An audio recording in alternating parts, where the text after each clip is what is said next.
Hello, my friends. This is John McCain. You know, like 8 years ago, I could have been president, but I am not. And you are probably happier because of that, although I'm still in office as a senator. I can kill a gorilla at 15 feet with my bare hands. And one thing I would like to tell you is to make sure to listen to independent podcasts. My friends, the regular podcasts that you see on the front of iTunes and Stitcher and all that, those are being listened to by the general public, and they're just crap. Listen to the independent podcasters that put their heart and soul into it and don't have some big Megaliath corporation behind them. I can kill a Megaliath corporation with my bare hands at 15 feet. Thank you, I'm John McCain. This show is clean, pretty much. Mike's Daily Podcast. Episode 859. Hello, it's Mike Matthews broadcasting from Cafe Anyway here at the last place on earth located somewhere in Podcastro Valley. Today it's part 2 of my Into an interview with the amazing singer, songwriter, guitarist, producer Sam Cohen. Plus we hear from Madame Rootabega, Valentino, Bison Bentley, and what? Now there's water on Mars? This sounds like the setup to a scary sci-fi movie I won't watch. Mike's Daily Podcast. I think to most people trying to make a podcast like this, they would have to drink a bottle of scotch. Mike's Daily Podcast. But I do it completely sober, except for maybe a little coffee in my system. So maybe it's a good thing that I don't have no kids. I was walking Basil the boxer and I thought, hey, what if we go to my local coffee place, coffee house? And so we did. There I saw a 2-year-old girl who blew her lid. It was like a major tantrum. She was screaming, and Basil ran and hid. Mike's Daily Podcast. So you parents out there need all the help that you can get. Mike's I now commiserate. Daily I understand Podcast. all the bubble baths and spa days that you guys take. They're much deserved. And to all of you kids listening to this show, hey, you know what? You're not really kids because you're listening to this show, and I think it takes a sort of a intellectualness that you... oh, crap, I'm teaching you that intellectualness is the right way of saying that word, and I said crap. Dang it. Kids, stop listening to the show. And stop having tantrums. You're freaking your parents out. Look who just walked in. Hello, Michael Matthews. This is Madame Rootabega, and why do you think that this would be a good kids show? Oh. Well, because of all the voices, all the strange characters that come in. That's like kid shows have that kind of thing. You know, Muppet shows, that kind of thing. Michael Matthews, how dare you? I have a normal voice. It is normal to guys over 40 who wear t-shirts that have Captain America symbols on them. Right. But to the general public, not so normal. This is sort of a strange podcast. It's even strange to Basil the boxer. He's getting up and leaving right now. Sorry, Basil. This is what I do, Basil. You knew this when you got into this relationship. Oh, well. Look who else just walked in. Hello there, Mike. This is Valentino. And this is Bison Bentley. Do you know that? Hey, your dog's coming up to me. Hey, Basil the boxer. Don't you want to come up to me? I'm Bison Bentley. He's walking away from me, Mike. I feel all rejected. Do you know that? Don't take it personally. It's the podcasting. He doesn't understand it. He doesn't get it. He's like a 70-year-old woman. They don't understand. Did I just identify my mother in this? My mom doesn't get this show. She doesn't get podcasting. So that's the thing. You know, you create something and people in your own family don't get it. That's fine. That's fine. You move on. You progress. You say, okay, I don't understand bridge or euchre or whatever other card games that you guys play. But that's neither here nor there. Looking forward to going there to Daytona Beach to see my mom in less than a month. It's going to be great. I miss her very much.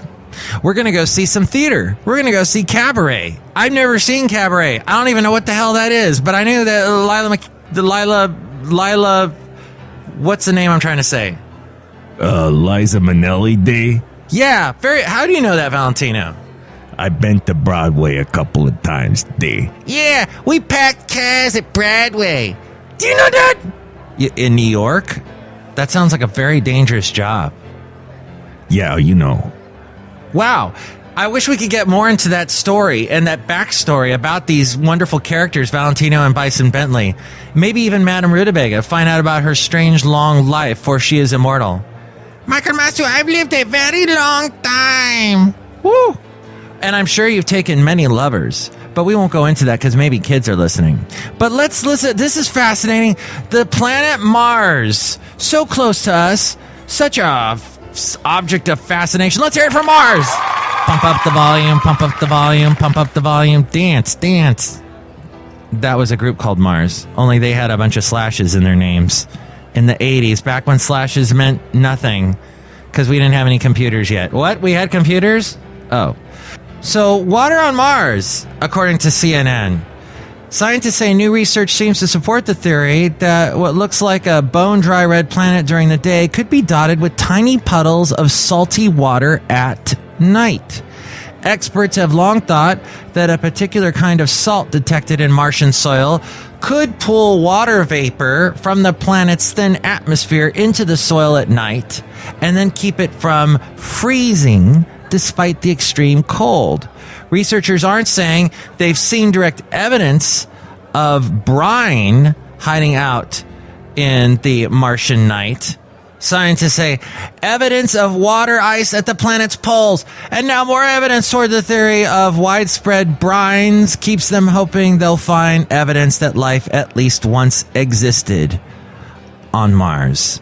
But they also say that conditions near the surface of present-day Mars are hardly favorable for microbial life as we know it. But the possibility for liquid brines on Mars has wider implications for habitability and geological water-related processes. I enjoyed saying that sentence. What do you think about that? Email me, MIKEs-DAILY-PODCAST-859-Alternative. Do you think there's life on Mars and that for years they've been watching us, planning their attack on us, and Orson Welles was right? See, if he would have done that War of the Worlds broadcast as a podcast, no one would have cared because it wasn't happening in real time and people download podcasts at their leisure and they wouldn't be going, oh my gosh, it's happening right now. They would have... not the same effect as live radio. But email me what you think. MIKEs-DAILY-PODCAST@gmail.com. We read your comments in the section emails from email. Tell me if you're a parent that has to deal with 2-year-old tantrums all day, or if your parents don't get what you do. MIKEs-DAILY-PODCAST@gmail.com. And there's the website, MIKES-DAILY-PODCAST.com, a wonderful place where you can listen to this show on iTunes. If you do that, rate and comment on the show. That way more people find out about us and we don't languish in obscurity like John McCain was talking about at the beginning of the show. That is the last guest celebrity we'll have at the beginning of the show from now on. No more of those. But you got the idea, didn't you? That the independent podcasts are worth listening to, and don't get fooled by all the big podcasts that pay for advertising and they are placed all over the front of iTunes and Stitcher and all the major places you go to listen to podcasts. It's tough for the independent, smaller podcasts to be seen. Tell your friends that as well. Share the news because it's difficult to get independent podcasts any kind of exposure in this world that is all glutted up by the Ira Glasses and the Adam Carollas and Mark Marons. They're all great, but still there's all these independent voices that need to be heard. And then finally, you can also listen to the show on SoundCloud, TuneIn, YouTube, Podomatic, Mixcloud, Spreaker, Player FM, Ameristream, and Stitcher. Share this show with your friends on Facebook, Twitter, Instagram, Yelp, Tumblr, links to where to find us at all those places at MIKEs-DAILY-PODCAST.com. And if you want to help us out too, through the Amazon link, if you're going to buy anything on Amazon, go through MIKEs-DAILY-PODCAST.com first and click on that Amazon link before you buy anything. You can also catch me on the radio weekday mornings in Connecticut. A link to where to find me at that station and on the country station that I'm on weekends. Links to all those places, as well as the blog, the daily podcast picture, and all my past interviews are at MIKEs-DAILY-PODCAST.com. And speaking of interviews, Into an interview. I'm speaking with Sam Cohen. He's got a new album called Cool It coming out April 28th. And you're a great singer, songwriter, guitarist, multi-instrumentalist, and you've played guitar on projects for like some of my favorites, like Bob Weir, CeeLo, Norah Jones, and are you on the She-Wolf song from Shakira? I can't remember if I'm on that song. I don't remember specifically playing on that one. Well, I watched the video anyway to get ready for this interview. I watched She-Wolf. Cool. I'm on some of that album. Like, I'm not sure how many in the end I'm on. Wow, what was it like working with the legendary Bob Weir? That was amazing. So that was a thing where he and the National had been talking about doing something together. Several of them are huge Grateful Dead fans, and like that's what they came up on. And so it was finally going down, this thing called the Bridge Sessions, where members of the National and a few other people were pulling together a thing to back up Bob and play Grateful Dead music. And the band leader for that project was my Yellowbirds bandmate, Josh Kaufman. So he pulled me in to play on that, and we rehearsed a bunch and learned all the Dead stuff, and then went out to his place in Marin County and rehearsed with him for like 2 really long days, like 10 hours of rehearsal a day. And he was just so vibrant and like generous with his energy. You know, we were thinking we had to like be really, really tight, and then he'd just be like, "Okay, are y'all ready or not? Okay, I'm singing now." But it was he really took the time to gel with us and you know, just take so much pride in what he does and wants it to be great. And my favorite part of that whole experience was the only time he would ever stop a song in rehearsal. It would never be an arrangement thing. He was always like, "Oh yeah, do whatever you want to do." It would be during the improvised section. He would explain to us that there actually were subtle forms to the jams, and that was kind of the big aha, awesome, like enlightening takeaway. He would explain that, you know, you chill out in this scale for a while, and then it sort of drifts into this mode, but that's a signal for a bass thing to happen that cues a key change or a tempo change or the next movement of the improvisation. That was awesome. That was really informative and cool to go back and listen to them live and understand that and hear that that's all premeditated. Sam, you've been like he pulled back the curtain of the Grateful Dead and showed you the inner gears. That's crazy. It was really neat, and I've definitely taken that lesson to heart. There's a lot more improvising and the new set of Sam Cohen record, versus Yellowbirds, which had some, but this has quite a bit more. And it's really cool to just give those kind of loose instructions and leave a lot open and free from night to night. Yeah. Wow. Because they sure made they broke the ground, didn't they? And the jam bands, Grateful Dead, all their concerts that they did, and every night there'd be something new happening on stage. But yet there's still certain rules you have to follow, according to Bob Weir. Certain things to keep in mind when you're improvising. Yeah, I'd say not rules, but things to be aware of to like stay with the team and keep it moving in an energetic way. Right. How cool. Well, I want to play the song "The Garden" from your album Cool It. Awesome. I love the rock and synth and the guitar. It's a music thingy is good. Thank you. Most of the synths on this record are guitar too, actually. So just like distorted and square waves and filtration and envelope stuff, making it sound more synthy than guitar-y. But yeah, I'm not a terrifically good keyboard player, so all those synthy lead lines on the record are guitars. And just the times when synths are playing little supportive pads and chords, those are keyboards. Thank you, Sam Cohen. That's good to know. I had no idea. See, I don't play guitar. I have a tremendous appreciation for it. I play a little bit of the keyboard, but so to hear you say that is interesting, because it does kind of feel like a synth, but not really. It has this sound that you can bend, like it's attached to a string in some way. Every once in a while you hear a little bend, or like the Bigsby doing the tremolo, and it's a little different than like a mod wheel would be. Wow. Okay, cool. Let's play The Garden. Oh, what inspired? Were you on Guster's bus when you wrote this song too? No, not this one. I was walking home from the music store in my neighborhood, Main Drag Music, and that little melody and chord progression popped in my head, and I wanted it to, I tried hard to remember it, and then made a little mental note, like, maybe I even sang it into my phone or something, and then made a little note, like, the guitar should sound like Link Wray. And that just existed in that form for like a couple of weeks until it turned into a song. And then The Garden was created. Yeah, that's how a lot of my songs come about. There's just like an idea, like, oh, that would be a cool thing, and then insert a verse and a chorus somewhere. That's usually stuff that like grows up around a much more like esoteric detail that is generally the root of all my songs. From Sam Cohen's album Cool It, this is The Garden, and it comes out April 28th. Here it is on Mike's Daily Podcast.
Sam Cohen as we go outside of Cafe Anyway here at the last place on earth located somewhere in Podcastro Valley. Tomorrow, part 3 of my 4-part interview with Sam Cohen. And here's today's podcast picture. The picture is of Chely Shoehart joining us right now.